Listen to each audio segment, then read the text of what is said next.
ગુજરાતીઓની આગવી ઓળખ બની ગયેલા થેપલા આપણે અવારનવાર બનાવીએ જ છે. પણ આજે હું તમારી સાથે એકદમ પોચા નરમ થેપલા કેવી રીતે બનાવાય એની રેસીપી શેર કરવાની છું. લોટ કેવી રીતે બાંધવાનો છે અને થેપલાને કેવી રીતે શેકવાના છે જેથી થેપલા બનાવ્યાના 2 થી 3 દિવસ પછી પણ એટલા જ સરસ પોચા અને નરમ રહે. હેલો ફ્રેન્ડ્સ, હું છું હેતલ. કિચન ક્રાફ્ટમાં તમારા બધાનું હાર્દિક સ્વાગત છે. તો ચલો આજની મજેદાર રેસીપી બનાવવાનું શરૂ કરીએ. રોજ આવી નવી નવી રેસીપી ગુજરાતીમાં જોવા માટે વિડીયોને લાઇક અને શેર કરી બાજુમાં રહેલા બેલ આઇકન ઉપર ક્લિક કરો રેસીપીનો વિડીયો સૌથી પહેલા જોવા. સૌપ્રથમ તો આપણે આદુ મરચાં અને લસણની પેસ્ટ તૈયાર કરીશું. તમે જો લસણ ના ખાતા હો તો એને સ્કીપ કરી શકો. અહીંયા મેં 2 પ્રકારના મરચાં લીધા છે, થોડા મોળા હોય એવા અને થોડા તીખા, એટલે કે જે સુરતી લવિંગિયા મરચાં આવે છે એ લીધા છે.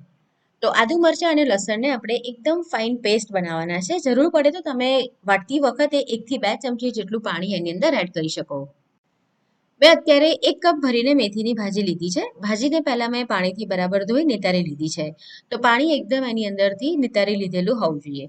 હવે આપણે એને એકદમ ફાઇનલી કટ કરી લેવાની છે. તો આ રીતના ચોપરથી હું એને અત્યારે ચોપ કરી લઈશ તો એકદમ ઝીણી એ થઈ જશે. અને જ્યારે પણ તમે મેથીના થેપલા બનાવવા માટે મેથીની ભાજીને સાફ કરો ને તો હંમેશા એના પાંદડા લેવાના છે. એની જે દાંડીઓ હોય ને એ નથી લેવાની, ફક્ત પાનનો જ ઉપયોગ કરીશું અને એને પણ આપણે એકદમ ઝીણા આ રીતે કરી લેવાના છે ચોપ. તો આ પ્રમાણે આપણે બધી જ જે મેથીની ભાજી છે એને એકદમ ઝીણી સમારી લઈશું. આપણે જેટલો લોટ લઈએ ને એનાથી અડધા ભાગ આપણે મેથીની ભાજી લેવાની હોય છે. તો હું 2 કપ ભરીને અત્યારે ઘઉંનો લોટ લઉં છું. તો મેં 1 કપ જેટલી ભાજી નાખી છે. તમને જો ઓછી જોઈતી તો તમે પોણા કપ જેટલી લઈ શકો અને વધારે જોઈતી હોય તો સવા કપ જેટલી લઈ શકો. આપણે રોટલી બનાવવા માટે જે લોટ વાપરીએ ને એ જ લોટ લીધો છે અને એની અંદર આપણે 2 ટેબલસ્પૂન ભરીને ચાનો લોટ નાખીશું. એટલે કે 1 કપ લોટ હોય તો 1 કપ આપણે એની અંદર ચાનો લોટ નાખવાનો. એનાથી આપણા જે થેપલા છે ને એ સરસ એકદમ પોચા બનશે. અને આદુ મરચાં લસણની પેસ્ટ આ રીતે એકદમ ફાઇન વાટીને લેવાની છે. આ રીતે ફાઇન વાટેલી હશે ને તો થેપલા તમારા એકદમ પતલા તમે વણી શકશો. 1 ટેબલસ્પૂન આપણે એની અંદર તલ નાખવાના છે. 1 ટીસ્પૂન અજમો નાખીશું, પણ હાથેથી આ રીતે આપણે મસીને નાખીશું એટલે એની જે સુગંધ છે ને એ એકદમ સરસ વધારે આવશે. ત્યારબાદ એની અંદર આપણે હળદર એડ કરીશું. તો અત્યારે મેં એની અંદર 1 ટીસ્પૂન જેટલી હળદર એડ કરી છે. આપણે લીલા મરચાં તો નાખ્યા છે પણ સાથે આપણે લાલ મરચું પણ એડ કરવાનું છે. હાફ ટીસ્પૂન આપણે એની અંદર હિંગ એડ કરવાની છે.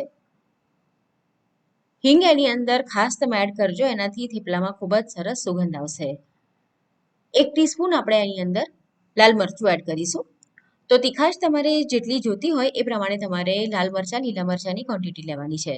હવે મેથીની ભાજીને આપણે એની અંદર એડ કરીશું અને થેપલા એકદમ સરસ પોચા બને એના માટે એમાં 2 ટેબલસ્પૂન જેટલું દહીં એડ કરીશું. ત્યારબાદ મોણ માટે આપણે 4 ટેબલસ્પૂન એની અંદર તેલ નાખવાનું છે. ઘણા લોકોની એવી કમ્પ્લેન હોય છે કે થેપલા બનાવીએ ને એના 1 દિવસ પછી એકદમ ડ્રાય થઈ જાય છે અને તૂટી જતા હોય છે. તો એમાં મોણ ઓછું હોય ને ત્યારે આ તકલીફ થતી હોય છે. તો 1 કપ તમે લોટ લો તો 2 ટેબલસ્પૂન તેલ લેવાનું છે, એનું માપ છે. તો મેં 2 કપ લોટ લીધો છે તો 4 ટેબલસ્પૂન આપણે તેલ લઈશું. અને મીઠું આપણે એની અંદર સ્વાદ મુજબ એડ કરવાનું છે. જો આ પ્રમાણે તમે થેપલા તૈયાર કરશો ને તો તમારા થેપલા 4-5 દિવસ થયા પછી પણ એકદમ સરસ નરમ અને સોફ્ટ રહેશે. એટલે જ્યારે પણ તમારે બહારગામ જવું હોય અને થેપલા બનાવવા હોય તો આ રીતે તમે બનાવી શકો. હવે અત્યારે મેં એની અંદર ગળપણ નથી એડ કર્યું. તમને જો ગમે તો તમે ગળપણ એડ કરી શકો. તો તમારે દહીંની સાથે થોડો ગોળ મિક્સ કરી દેવાનો અને પછી એ એની અંદર એડ કરવાનું, અથવા તમે ખાંડ પણ નાખી શકો. પણ ખાંડના કારણે પણ ઘણીવાર થેપલા કડક થઈ જતા હોય છે. તો બરાબર મિક્સ કરી લઈએ. મેથીની ભાજીની અંદર પણ મોઇસ્ચર હશે અને દહીં છે એટલે આપણે પહેલા મિક્સ કરી લઈશું અને ત્યાર પછી થોડું થોડું પાણી નાખી આપણે થોડો નરમ એવો એનો લોટ બાંધવાનો છે. તો અત્યારે લોટ બંધાઈ ગયો છે. તમે જોઈ શકો છો એનો જે લોટ છે એ નરમ છે અને આ લોટને આપણે બહુ વધારે રેસ્ટ નથી આપવાનો, ફક્ત 5 થી 10 મિનિટ ઢાંકીને રહેવા દઈશું. તો મેં 1 કપ પાણી લીધું હતું તો લગભગ અડધા કપ જેટલું પાણી મેં ઉપયોગમાં લીધું છે. તો ઢાંકીને એને લગભગ 5 થી 10 મિનિટ માટે રહેવા દઈશું. અને આ રીતે તમે થોડો તેલવાળો હાથ કરશો ને તો તમારા હાથમાં લોટ લાગેલો હશે કે તમે જે વાસણમાં લોટ બાંધ્યો છે એમાં પણ લોટ હશે ને તો બધો જ ભેગો થઈ જશે. તો બસ ઢાંકીને એને 10 મિનિટ માટેનો રેસ્ટ આપીએ. આ લોટને બાંધીને તમે જો વધારે વાર રાખી મૂકો ને તો એમાં આપણે દહીં એડ કર્યું છે. તો એના કારણે લોટ એસળતો હોય છે, એટલે કે થોડો ઢીલો થઈ જતો હોય છે. તો પછી અટામણ આપણે એ વખતે વધારે લેવું પડે અને વધારે અટામણ હોય ને તો એના કારણે પણ થેપલા ઘણીવાર કડક થઈ જાય છે.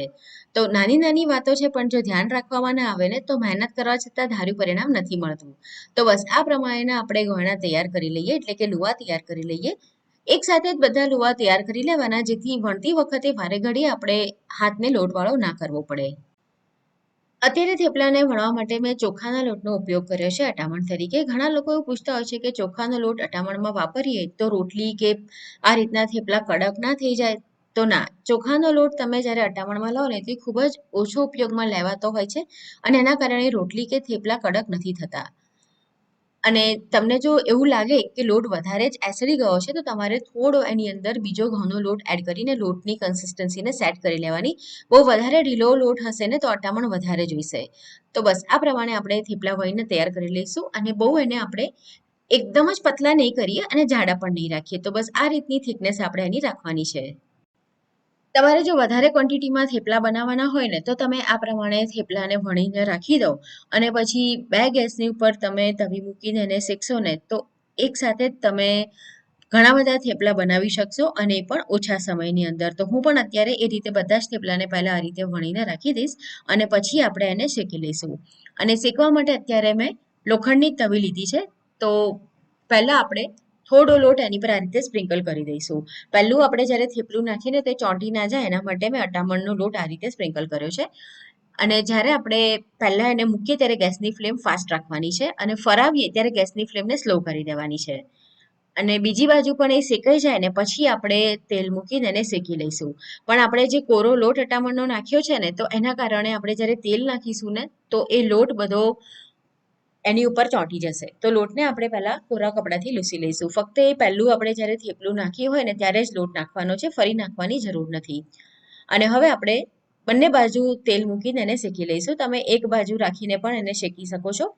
અને શેકવામાં પણ તમારે જો તમે એકદમ ગેસ ફાસ્ટ રાખીને કરો ને બેવ સાઈડ તો પણ તમારા જે થેપલા છે ને એ હાર્ડ બનશે. તો એક બાજુ સ્લો ફ્લેમ પર અને એક બાજુ હાઈ ફ્લેમ પર તમારે એને શેકવાનું છે અને બસ આ રીતે તમારે બધા જ થેપલાને તૈયાર કરી લેવાના છે. તો તમારા દરેક થેપલા એકદમ સરસ પોચા અને નરમ બનશે અને તૈયાર થાય પછી આ રીતે કાણાવાળી પ્લેટ પર મૂકી દેવાના, જેથી એની અંદરની જે પણ ગરમ વરાળ હોય ને બધી જ નીકળી જાય. આ થેપલાને બહાર તમે 5 થી 6 દિવસ માટે સ્ટોર કરી શકો છો. અને આ થેપલા તમે અથાણા સાથે કે દહીંની સાથે ખાઈ શકો છો. તમારે બાળકોને લંચ બોક્સમાં આપવા હોય કે પછી મુસાફરીમાં સાથે લઈ જવા હોય તો ખૂબ જ સરસ લાગે એવા થેપલા ખાવાની ખૂબ મજા આવે છે. તમે બાળકોને જો લંચ બોક્સમાં આપતા હોય ને તો આ રીતે ઉપર ઘી લગાડી અને થોડી ખાંડ લગાડી અને રોલ બનાવીને પણ આપી શકો. બાળકો તો શું, મોટાને પણ આ ખૂબ જ ભાવશે. તો ફ્રેન્ડ્સ, આજની આ રેસીપી તમને કેવી લાગી એ કમેન્ટ બોક્સમાં મને ચોક્કસથી જણાવજો. આવી નવી નવી રેસીપી જોવા માટે જો તમે કિચન ક્રાફ્ટ ચેનલને સબસ્ક્રાઇબ ના કરી હોય તો જરૂરથી સબસ્ક્રાઇબ કરો. અને તમારે લખેલી રેસીપી જોઈતી હોય તો વેબસાઇટની લિંક મેં નીચે ડિસ્ક્રિપ્શન બોક્સમાં તમને આપેલી છે. અને રેસીપીનો વિડીયો પસંદ આવ્યો હોય તો તમારા ફ્રેન્ડ્સ ફેમિલીની સાથે એને જરૂરથી શેર કરજો. તો ફરીથી મળીશું આવી જ એક નવી મજેદાર રેસીપીની સાથે.